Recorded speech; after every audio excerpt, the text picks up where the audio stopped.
Welcome to the Get Your Right On podcast, a podcast for aspiring authors who are ready to publish their books. Oh yeah. Each week, we interview authors, learning about their publishing journey, and giving you tips to get your books published the right way. Now, here's your host, Shante Williams.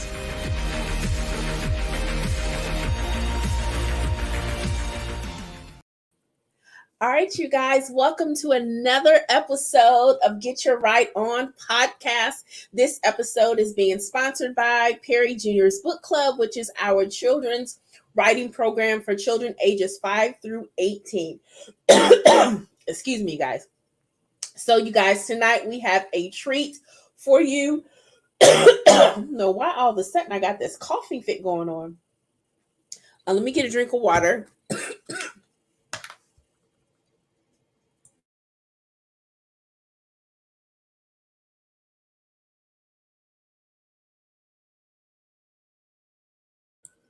All right, so now we are back. So you guys, today I have wife and mother of one. Miracle Sims is a versatile talent. Since she received her associate's degree in theater at Gordon College in 2006, excuse me, she has been acting, writing, singing, and songwriting independently. She is currently the owner of several business endeavors: Miracle Place Unwind, Self-Care, and Sips Spa. She is also host and creator of the podcast and talk show God, Sex, and Love, and the author of several books, including The Cultivation Period, A Single Christian's Journey. You can visit God, Sex, and Love to watch her weekly talk show and listen to her podcast for daily inspiration. All right, you guys, so let's welcome Miracle to our podcast on today. Welcome, Miracle. Hello. Thank you for having me. Thank you so much for joining as we kick off season 3. This is episode 2. So I thank you so much for joining. So our podcast is all things about the author journey, about the publishing journey, just all things writing. So I want to ask you, what is your passion behind you writing your books, and why do you write? Well, to be completely honest, I think writing became somewhat therapeutic for me. It was one of my ways to kind of, I guess, express myself. I started off with poetry, and then that kind of transferred into songs and keeping my diaries and things like that over the years. And so I believe that, that's the beginning stages for me, and it just has transferred into everything that you all see now in regards to, the books and things that I put out recently. But I've had so many ideas over the years that I know we can just go on and on about the process for me, because it was definitely an interesting one. But thank God for, last year and learning the things that I did to get things off the ground. And I the way I feel about it is there's no stopping me now. Now that I know the process and how to get this done on my own and self-publishing and everything like that, no stopping me now, man. I have 5 books that was done last year, and who knows what's gonna happen from there, Exactly. I love it. So what is it that drives you to produce these books? Well, you know what? Someone told me a long time ago to create your own work, and I really didn't get that until now. I totally understand it now. That's all I do now, from plays that I create, like I said, even the music books. So it all kind of goes hand in hand to me. It's just, again, another tool to express myself. Obviously, different things I've done thus far, they either correlate with things that I'm doing, either with my, business endeavors or whatever, or one of the books that I put out was actually something I wrote in my 20s, which was literally me sharing my thoughts and things I was learning along the way on my journey as a Christian single woman. And then even down to this book here was inspired by, this is my first children's book that I have here, my most recent publication. And it was inspired by a character that I used to play, a character I created a few years ago when I was playing a scientist for kids and things like that. And so that's what this book is inspired by. So, I guess my life, my endeavors, my performances, things, characters I've created and things like that over the years. That's where all my inspiration comes from in regards to majority of the books that I have here. I love it. I love it. So, who would you say is primarily your target audience for your books? Ooh, okay. So right now, the majority of the books that I have, they're geared towards adults. Like, for the books I have, uh, are geared towards adults. But I feel like especially since 2020, once I leapt into doing my podcast and talk show, Guys, Sex, and Love, I was kind of focused more so on, things I could do from home. I call it my hustles from home and whatnot, and I do my show and things from home. And so, and a lot of that content is geared toward adults. But that doesn't take away from my love for performing, and I've done a lot of children things over the years as well. I used to work at Disney at one point, and so obviously I'm a kid at heart and things like that as well. So I have plenty of children book ideas. I just haven't put them out yet. And honestly, a lot of those things were created before I even created the ones. I just happened to create these other ones first, just because I was already, like, again, I was correlating it with the things that I was doing. The first thing I published was my Bible study journal, and it's called The Juice. And basically, my daily inspiration segment is called The Juice. So it correlated. Though that's why, to me, well, first, I also give all glory and honor to God as well. So for me, for that to be my first publication, out of all the ideas that I've had over the years, I found that to be very significant as well. But so yeah, I mean, if you look at what I currently publish, I guess you could say that it's geared towards adults. But I mean, hey, I'm coming for you guys in the children realm, because that's near and dear to my heart as well. So this just happens to be the first of hopefully many. Awesome. So, how did you get into theater? Like, when did that start? Did that start as a child, or did you grow into that? How did you get into that? And what made you want to go to school for it? Yes. So I mean, I would say it was a combination of both of those things that you just said. I always like to say that my beginnings was, when everybody else was saying Happy Easter, everybody, I was saying poems. So, because my mom, I don't know, I don't know if it's just maybe she saw something in me at that age or whatever the case was, but I would say that was probably the beginning. I didn't realize that it was something I could do as a career until maybe like 6th grade or something like that. And that's when I started to kind of, take it seriously and say that I want to take drama class and things like that. And I tell the story all the time. I was from a small town, and so drama was always this like perk, it wasn't like mandatory. It was like the upperclassmen. So when I decided in 6th grade that I wanted to do it, it was only for like 8th graders. So here I was in 6th grade trying to figure out how can I get into this whole drama thing, and I had to wait till then to finally like dip my toe into it. And I was so ready for it for high school, but same thing happened there. I was a freshman, and it was an upperclassman privilege. It was like 11th grade and 12th grade, so I had to find other ways to hone that gift and that craft and whatnot. I went to summer camps, and my mother was a playwright as well, and so I was always doing her things as well. So I think that's probably where things began for me when it comes to performing.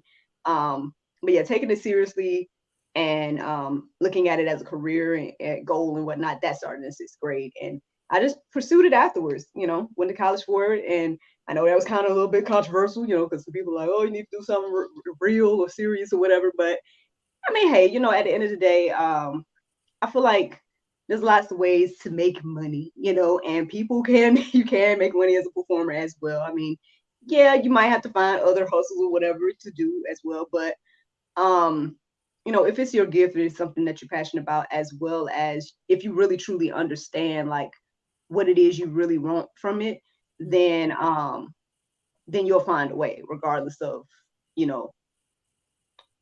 where people deem to be as success and whatnot. That's a whole nother conversation, sis. I don't even know why we because I can go on and on talking about all of that. But What has been like your favorite play that you have been in? Like, I know you have many, but like, what are your top 3? Ooh, I don't know if I was ready for this one. Oh man. Favorite one, girl. It's been over 10 years of stuff though. That's what I'm like, oh God. Okay. Well, I could say it in regards to maybe like playwrights or people's things I've been a part of. So there's my mentor shows. I would say that her shows felt the most professional in regards to the execution and the sets and the way she treated the cast and all those different things. So I really enjoyed being in her shows. I've been in multiple shows first, but and I love, what I love? I love the people that like don't put me in a box. Like they understand and they get that she can play a lot of different stuff. She can play old, she can play young. I love people that see me like that because that's how I see me. And so she's one of those people that see me that way. So yeah, shout out to my mentor, Miss D James. So any of her plays, I definitely enjoy being a part of. I love creating as well. So, there's things that I've done that I feel, really good about. Like, I did children's shows for libraries and whatnot. I enjoyed doing that. Just kind of touring around, taking actors with me. We're like, we're gonna go do this show. And the funny thing is, I really did enjoy playing this role of Madame Miraculous. I felt like I just kind of took this. I took the scientist character and just made her just larger than life and over the top and everything like that. And I think when I was doing those shows, for me, it was kind of full circle. It reminded me of my childhood. Like I would do the shows at schools and stuff, and it was for another company. But as I was playing the characters, I was looking out in the audience, and could remember when I was growing up and looking at shows when I was that age. And so I was like, man, okay, for these children to see me play this role the way I am, like, well, one, they're budding their minds of, oh, I could be a scientist too, especially if they look like me or something like that. And then if they have the acting bug and they realize that she's performing, that's also something that could be, inspiring to them as well. So I felt like playing this character of Madame Miraculous was very like, just kind of like the circle coming back around. And I guess that's why that it was very interesting again that this is the first children's book, because I was kind of itching to play her again. And so yeah, hopefully real soon. Got some stuff coming up. So would you say that your experience in acting helps with your creativity when you're writing? Yes, I would say so. The other thing, how can I say this? Now, writing I would say it came naturally in certain aspects. So when I was writing music and songs and whatnot, this just kind of came and flowed like that. Same thing with poetry or writing my thoughts down. Sometimes when it comes to like scripts and things like that, I've been trying to get help with those things, because it's like, and I know people are like, oh, you write, look at all the things you've written. And I'm like, okay, that's cool. But I know people that like, they have all these things and they just go so deep into the words. And me, I'm just like, I have to have that inspiration of that. Like sometimes when I'm in this zone, I can just knock some stuff out. But then other times I'm starting stuff and then I'm kind of pausing on it and stuff like that. And so, so I guess when it comes to these things that I have done, like again, I guess the longest thing that I've written would be the cultivation period, Single Christian's Journey. Again, that was just literally my thoughts. Literally, it just felt like I was writing in my journal. And so it didn't feel hard or anything. It wasn't like I was trying to make something up. So I guess fiction would be a totally different realm. I haven't really tackled that completely to like go in and write a whole fiction children or a whole fiction chapter book or something. So that would be interesting to try that. But the children books kind of came cool, kind of relatively easy as well. I guess once I decided the style that I wanted to do, especially when it comes to this one, I was kind of took that classic rhyme style, and I was inspired by like Dr. Seuss and Amelia Bedelia and whatnot. And so when I had those things in mind and when I thought about the story, it just kind of started to flow. And I guess I was in the zone and knocked it out. But, but yeah. I do believe that ultimately, different roles, different characters, and things that I've observed over the years and stuff does help with my writing, I would say. That is amazing. So do you have something that you do to help your creativity flow when you're writing? Like you mentioned, like when you're in a zone, like do you have a certain space that kind of, fuels you, or do you create an atmosphere of writing where it's just kind of, it's peaceful, it's calm, or you have music going, or you got the TV going? Like, what makes you write? You know what? I think it was, for me, it was more so just focusing on whatever the task was. like, I mean, don't get me wrong. I feel you on all of that. All of that sounds great. To get into the zone and have the music or have the candles and all that stuff. And I can't say that I haven't done that, but I want to say the times when I really, really got into something or knocked it out or whatever the case was, it was when I just really just was like, you know what, I need to get this done. For example, talking again about this children's book. I happened to put out there to the public, and it was probably one of the first time I asked for feedback in regards to writing anything, because everything I had posted prior to this, I had just kind of did it and just did what I wanted to do and didn't ask nobody their opinion about it. I did what I want to do. But when it came to this, I had so many different children book ideas. Some already written, some not, some half written, whatever. And I just kind of put it out there like, hey, I got all these ideas. Which one should I do first? Just to see what people would say.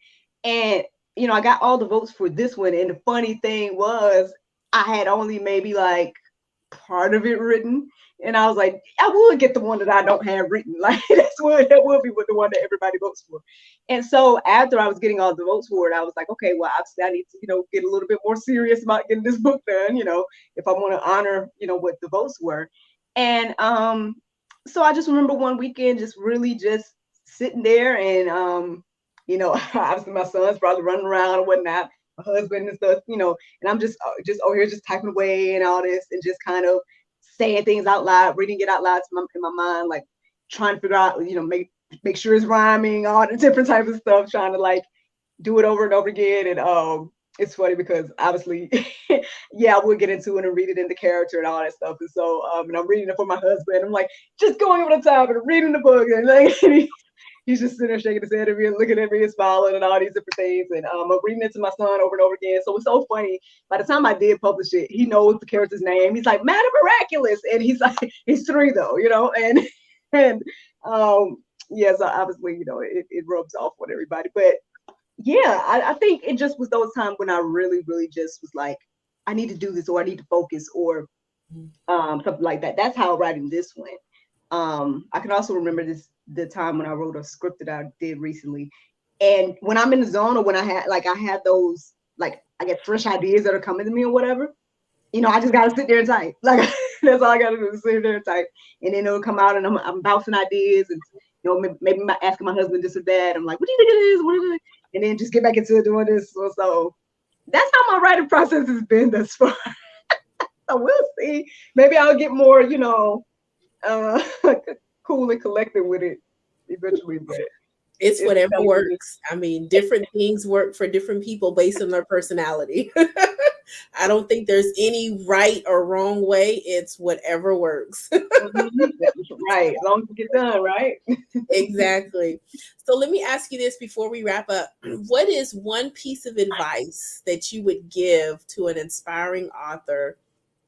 Nope. Let me scratch that. That's the last question. What is one lesson that you have learned that you wish somebody would have told you before you started publishing your books? Why started publishing books? Well, to be honest, I feel like by the time I learned, the publishing thing, because I mean, okay, so by the grace of God, I ended up joining the group, Crystal Swain Bates group, 6-figure self-publishing secrets with Crystal Swain Bates. So, so by the time I joined her group and was watching her videos and I guess getting those inspiration, doing the different processes when it comes to like brainstorming and all those different things, I think I had a good idea of different things when it came to getting it actually published. And for me, it meant a whole lot because it had been years of me trying to figure out how this idea in my head to a book. Like, how can I do that? And every time I would look up different things, and I had pieces. I had different pieces of that aspect because I had already like made my profile with KDP and all these different things over the years, but still something just didn't click enough for me to, really get from point A to point B. And yeah, so by the time I did figure out the process and listened and soaked in the knowledge that she was sharing, I realized that I had everything I needed all this time. With the exception of that, by the grace of God, again, there was a couple of people that I had met over the past year that they really helped me execute this, like the editors and whatnot. Like, and I had only met them in like 2020, and I have been working with them on some other stuff. but not on books and whatnot yet. But I know they mentioned that they do books. But for whatever reason, while I was in that group and taking in that knowledge, I realized I was reminded of those guys, and I was like, wait a minute, they edit, so that means I already got editors. Like I'm good. Like all I gotta do is send them the content, and we can get to point A to point B and get to the next step. Let's do that, you know. And so yeah, that's how that went and everything. So I want to say that I feel like I was blessed with the opportunity to publish with a lot of knowledge. I don't think there was anything that with the exception of this, I think I put this one out and there was like one error in it. And I was like, oh my God. So I had to go back and be like, let's fix this. But the good thing about it is I'm doing pre-sale and nobody really has it yet. So so I got that stuff remedied. But with the exception of that, I want to say everything else was rather smooth process of publishing. So what I would say is get as much knowledge as you can before you publish. Join that group if you got to. And you know, there's a lot of knowledgeable people, a lot of people that are willing to help. And you know, I've seen a lot of people throw their questions in and get advice. And so great group of people to be a part of. And I would suggest to anybody, if you're interested in writing, check that out. Awesome. Amazing. Well, let our audience know how they can find you, how they can follow you on social media, and where they can purchase your books. Yes, ma'am. Well, all of the books are on Amazon. So that's one thing. You can also, this particular book, I'm doing a pre-sale. So you all can check out Madam Miraculous and the Messy Laboratory. If you go to actressmiraclesims.com, there should be a link there. A link to all my different endeavors on that website as well. It's a link tree. So anything you're interested in seeing, you know, from the talk show to podcast, all those different things are on there as well. And yeah, that's the main way you can get the books, y'all. And I appreciate this opportunity to talk to you. We're about so quick. Oh, goodness. But I would love for you to come on my show and things as well if you would like. You're welcome to do so. And yeah, that's all I have to say. Amazing. Thank you so much, Miracle. Now, for the last question before we wrap up, I think you kind of already given this advice to any aspiring author out there who's wanting to write a book. What is one piece of advice that you would give them? Well, other than just start, right? I mean, I know that sounds so easy, start. But see, I think the thing is, even putting the idea on paper is something.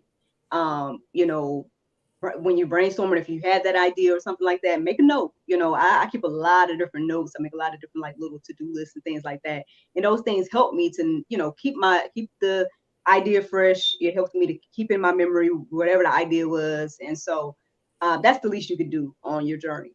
Start keeping notes of your ideas. I mean, you never know what idea is going to, you know, where your idea is going to take you. So, you know, so I would say start there. If you haven't started to take notes of your ideas, do that. Do that.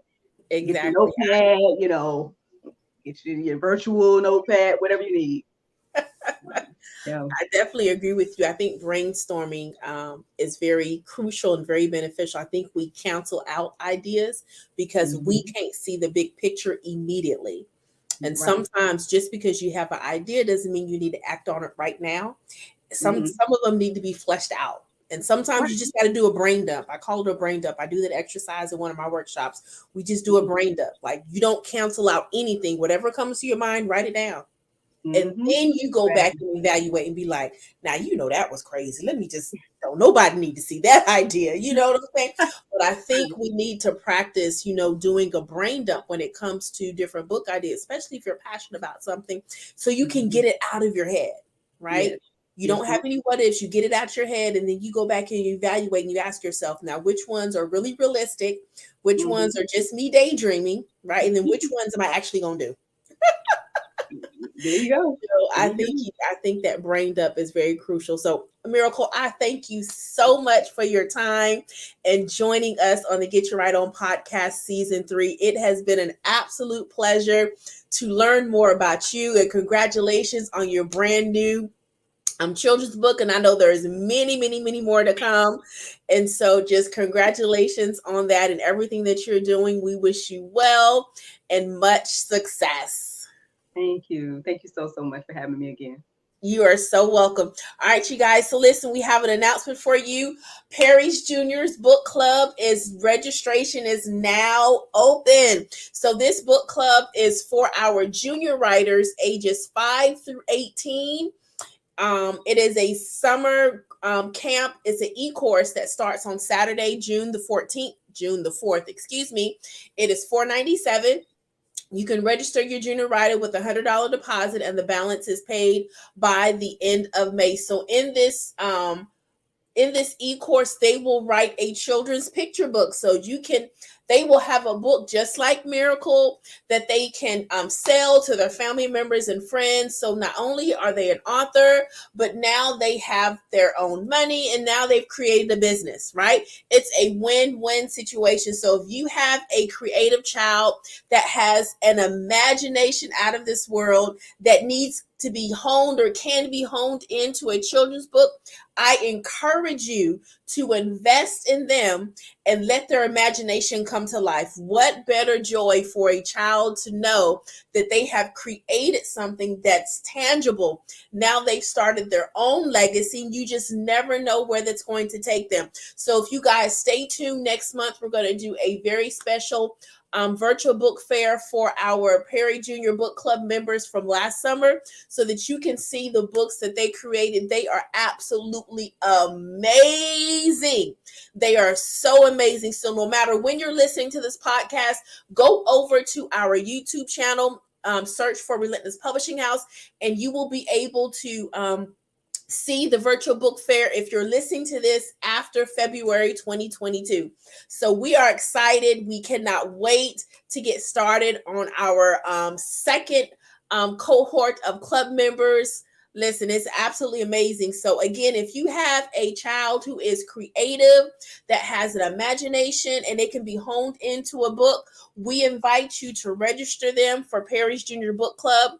It is going to be absolutely amazing. They will have access to the course starting on Saturday, June the 4th.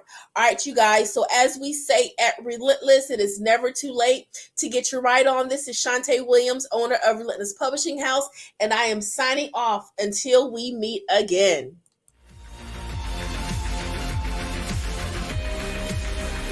Thanks for joining us this week on the Get Your Right On podcast. Make sure to visit our website at www.relentlesspublishing.com. You can subscribe to our monthly mailing list, check out our publishing packages, and pick up our Aspiring Author Kit, which helps you get the book out of your head and into your hand. Don't forget to tell an aspiring author about our show and kindly leave us a review. Until next time, remember, it's never too late to get your right on.